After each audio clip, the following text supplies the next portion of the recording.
Want to clear all settings on your Canon camera? Sometimes menus get messy or settings get mixed up, and starting fresh is the easiest solution. Resetting everything only takes a minute and gets your camera back to default. So in this video, I'll show you how to clear all settings on your Canon camera. So let's do it right now.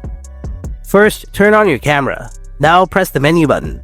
Next, go to the wrench icon using the arrow button.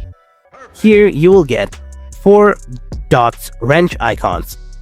You need to go to the 4th wrench icon. Here you will find the clear settings option. Tap on it, then select the clear all camera settings. Next, click the set button. Then select OK. And then click the set button to confirm it. Wait for a while and it's cleared everything. This will reset all shooting settings, custom functions, and menu settings to default. But it does not delete photos from your memory card. Although you'll need to re-enter the date, time, language, and any custom settings after the reset.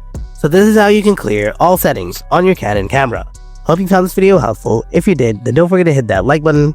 And if you have any kind of questions, then ask me in the comment section below. Thanks for watching. I'll see you in the next video. Until then, stay tuned and take care.